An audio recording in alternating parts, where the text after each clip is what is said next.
DC ಕಚೇರಿಗೆ ಹೋಗಿ complaint ಎಲ್ಲ ಕೊಟ್ಟು ಬಂದಿದ್ದೀರಿ. ಏನಾದರೂ ಅಲ್ಲಿಂದ ಕಾಲ್ ಬಂದಿತ್ತಾ? ಬನ್ನಿ ಇವತ್ತು ಕರ್ತವ್ಯ ನಿಭಾಯಿಸ್ತಾ ಇದ್ದಾರೆ, ಅಧಿಕಾರಿಗಳು ಬಂದಿದ್ದಾರೆ. ಅವತ್ತೇ ಹೇಳಿದ್ರು ಅವರು ಗುರುವಾರ ಬನ್ನಿ ಅಂತ ಹೇಳಿದ್ರಿ. ಇವತ್ತು ನೀವು ಹೋಗುವ ಚಾನ್ಸಸ್ ಇದೆಯಾ? ಹೌದು. ಓಕೆ. ಈಗ ಬೆಳಗ್ಗೆಯಿಂದ ಏನಾದರೂ ನಿಮಗೆ ಸುನಿಲ್ ಅವ್ರು ಕಾಂಟ್ಯಾಕ್ಟ್ ಮಾಡಕ್ಕೆ ಪ್ರಯತ್ನ ಪಟ್ಟಿದ್ದಾರಾ ಇವತ್ತು? ಯಾಕೆಂದ್ರೆ ಇವತ್ತು ಗುರುವಾರ, ಎಲ್ರಿಗೂ ಗೊತ್ತಿರುತ್ತೆ ಕೆಲಸಕ್ಕೆ ಕರ್ತವ್ಯಕ್ಕೆ ಎಲ್ಲರೂ ಅಧಿಕಾರಿಗಳ ಹಾಜರಾಗ್ತಾ ಇದ್ದಾರೆ. ಈಗಾಗಲೇ ಕಂಪ್ಲೇಂಟ್ ಕೊಟ್ಟಿದ್ದಾಳೆ. ಸೊ ಇವತ್ತೇನಾದರೂ ಮಾತಾಡಬೇಕು ಅಂತ ಹೇಳಿ ಬೆಳಗ್ಗೆಯಿಂದ ಕಾನ್ವರ್ಸೇಷನ್? ನಿನ್ನೆ ಮೊನ್ನೆಯಿಂದನೂ ಕಾಲ್ ಮೇಲೆ ಕಾಲ್ ಬರ್ತಾನೆ ಇದೆ. ನಾನು ಎಲ್ಲೂ ಹೋಗ್ತಾ ಇಲ್ಲ. ಓಕೆ, ಬೇಡ. ಜೀವ ಬೆದರಿಕೆ ಏನಾದರೂ ಇದೆಯಾ ನಿಮಗೆ? ಹೌದು, ಜೀವ ಬೆದರಿಕೆ ಇದೆ. ಏನಂತ ಬೆದರಿಕೆ ಹಾಕಿದ್ದಾರೆ? ಅದೇ ಪ್ರಕಾಶ್ ಹೇಳ್ತಾ ನೀನು ಅದು ರೆಕಾರ್ಡಿಂಗು ನನ್ನ ಹತ್ರ ಇದೆ. ಕೇಳಿಸ್ಬೋದಾ? ರೆಕಾರ್ಡಿಂಗ್ ಇದೆಯಾ? ಏಯ್ ನೀನು ಸಿಗು, ನೀನು ನಿನಗೆ ಮಾಡ್ತೀನಿ, ನೀನು ಭಾರಿ ಆಗೋಯ್ತು. ಅದು ಏನು, ನಾನು ಪೊಲೀಸ್ನವ್ರ ಹೆಸರು ಹೇಳ್ಕೊಂಡು ದುಡ್ಡು ತಿಂತ ಏನೇನೋ ಕೆಟ್ಟ ಮಾತಲ್ಲಿ ಬೈಯೋದು. ಸುನಿಲ್ ಅವರೇ? ಅಲ್ಲ ಪ್ರಕಾಶ್. ಓಕೆ. ಹೀಗೆಲ್ಲ ಇದೆ. ಈಗ ಪ್ರಕಾಶ್ ಅವರೇ ಹೇಳಿದ್ರು ಈ ತರ ನೀವಿಬ್ರು ರಿಲೇಶನ್ಶಿಪ್ ಅಲ್ಲಿ ಇದ್ದೀರಿ, ಫೋಟೋಸ್ಗಳು ನನ್ನ ಹತ್ರ ಇದೆ ಅಂತ ಪ್ರಕಾಶ್ ಅವ್ರು ಹೇಳಿದ್ಮೇಲೆ ನೀವು ಎಚ್ಚೆತ್ಕೊಂಡ್ರಿ. ಓಕೆ, ಈಗ ಅವ್ರು ಕಾಲ್ ಮಾಡಿ ನಿಮ್ಗೆ ಧಮಕಿ ಹಾಕ್ತಾ ಇದಾರೆ ಅಂತಂತಂದ್ರೆ ಹೆಂಗೆ? ಹೌದು, ಧಮಕಿ ಆಗ್ತಾ ಇದ್ದಾರೆ ಅವ್ರು. ಅದಕ್ಕೆ ನಾನು ಅವ್ರ ಮೇಲೂ ಆಲ್ರೆಡಿ ಕಮಿಷನರ್ ಹತ್ರ ಅದು ರೆಕಾರ್ಡಿಂಗ್ ಎಲ್ಲ ನಾನು ಪೆನ್ ಡ್ರೈವ್ ಅಲ್ಲಿ ಹಾಕ್ಬಿಟ್ಟು ಅವ್ರಿಗೂ ಕಂಪ್ಲೇಂಟ್ ಕೊಟ್ಟಿದ್ದೀರಿ. ಅವ್ರ ವಿರುದ್ಧನೂ ನಾನು ಕಂಪ್ಲೇಂಟ್. ಹೌದು. ಅದಕ್ಕೆ ನನಗೆ ಧಮಕಿ ಹಾಕಿದ್ರು, ಅದೆಲ್ಲ ಇದೆ, ಕೊಟ್ಟಿದ್ದೀನಿ ನಾನು. ಅವರು ಅಕ್ಲಾಜ್ಮೆಂಟ್ ಕಾಪಿ ಕೊಟ್ಟಿದ್ದಾರೆ ನನಗೆ.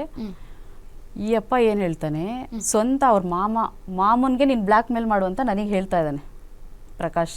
ಅಂದ್ರೆ ಪ್ರಕಾಶ್ ಅವ್ರ ಮಾವನಿಗೆ ದುಡ್ಡಿರೋರಂತೆ. ನಾನು ಹೇಳಿದೆ ಬ್ಲ್ಯಾಕ್ ಮೇಲು ಇವೆಲ್ಲ ನಾನು ಅಸಾಧ್ಯ ಇದೆಲ್ಲ. ನಾನು ನನ್ನ ಫ್ರೆಂಡು ಇನ್ನೊಬ್ರು 3 ಜನ ನಾವು ಜೊತೆಲೇ ಇದ್ವಿ. ಅವರು ಹೇಳ್ತಾ ಇದ್ರು, ನೀವು ಪೊಲೀಸ್ ಆಗಿ ನೀವು ಹಿಂಗೆ ಪೊಲೀಸ್, ನಾವು ಕಳ್ಳರಿಗೂ ಆಗ್ತೀವಿ, ಪೊಲೀಸರು ಆಗ್ತೀವಿ, ಏನು ಯಾವ ಟೈಮಲ್ಲಿ ಹೆಂಗೆ ಬೇಕಾದ್ರೂ ನಾವು ಚೇಂಜ್ ಆಗ್ತೀವಿ. ನನಗೆ 3 ಜನ ಹೆಣ್ತಿರು ಗೊತ್ತಾ, ನೀನು ಅಂದರೆ ಈಗ ನಿನಗೂ ಮದುವೆ ಆಗ್ತೀನಿ. ಪ್ರಕಾಶ್ 3 ಜನ ಹೆಣ್ತಿದ್ರು ಆಲ್ರೆಡಿ ಅವರಿಗೆ. ಒಬ್ರಿಗೊಬ್ರು ಗೊತ್ತಂತ 3 ಜನ ಎಲ್ಲರೂ ಕೇಸ್ಗಳು ಹಾಕಿದ್ದಾರೆ. ಎಲ್ಲರೂ ಕೇಸ್ಗಳಾಗಿದ್ದಾರೆ. ಆದ್ರೂ ಕೂಡ ಕರ್ತವ್ಯದಲ್ಲಿ 2-3 ಸರಿ ಸಸ್ಪೆಂಡ್ ಆಗಿ ಬಂದಿದ್ದೀನಿ. ನನಗೆ ಭಯ ಇಲ್ಲ.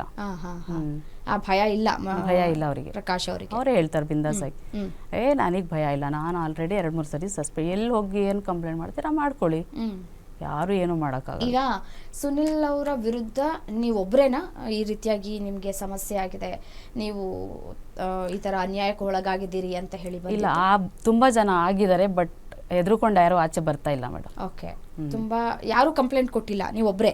ನಾನೇ. ಅವರ ವಿರುದ್ಧ ಪ್ರಕರಣ ದಾಖಲಾಗಿರೋದು ಇದೊಂದೇ, ಈ ರೀತಿಯಾಗಿ ಮೋಸ ಹೋಗಿದ್ದೀವಿ ಅನ್ನುವಂತಹ ಪ್ರಕರಣ ದಾಖಲಾಗಿರೋದು ಇದೇ ಮೊದಲು? ಓಕೆ, ನನಗೆ ಗೊತ್ತಿರೋದು ನಾನು ಮಾಡಿರೋದು ನಂದಿದ್ದು ಮೊದಲನೇದಿದ್ದು. ಅವ್ರ ಮೇಲೆ ಏನು ಆರೋಪಗಳಿದೆ ನನಗೆ ಗೊತ್ತಿಲ್ಲ. ಈ ಪ್ರಕಾಶ್ ಅವರು ಏನು ಹೇಳಿಲ್ಲ ಈ ತರ? ಕೇಸಸ್ ಆಗಿ ಅಂದ್ರೆ ಅವರು ಹೇಳಿದ್ದು ಹೆಣ್ಮಕ್ಳನ್ನ ಯೂಸ್ ಮಾಡ್ಕೊಂಡಿದ್ದಾರೆ ಅಷ್ಟೇ, ಯಾವ್ದು ಕೇಸು ಬಗ್ಗೆ ಏನು ಮಾತಾಡ್ಲಿಲ್ಲ? ಇಲ್ಲ. ಓಕೆ, ನಿನ್ನಂತಾರೆ ಎಷ್ಟೋ ಜನ ನೀನ್ ಯಾವ ಲೆಕ್ಕ ಅಂತ ಅವಾಗ ಹೇಳಿದವರು. 1 ವರ್ಷ ಚೆನ್ನಾಗೇ ಇತ್ತು ರಿಲೇಶನ್ಶಿಪ್ ನಿಮ್ದು ಅಲ್ವಾ?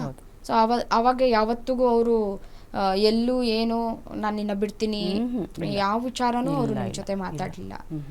ಓಕೆ, ನೀವು ನಿಮ್ಮ ಪರ್ಸನಲ್ ವಿಚಾರವನ್ನು ಕೂಡ ಅವ್ರ ಜೊತೆ ಶೇರ್ ಮಾಡ್ಕೊಂಡಿದ್ದೀರಿ. ನಾನು ಈಗ ಆಲ್ರೆಡಿ ಮೋಸ ಒಳಗಾಗಿದ್ದೀನಿ, ಯಾರು ಏನು ಎತ್ತ ಅನ್ನೋದ್ರ ಬಗ್ಗೆನೂ ಕೂಡ ಹೇಳ್ಕೊಂಡಿದ್ದೀರಿ.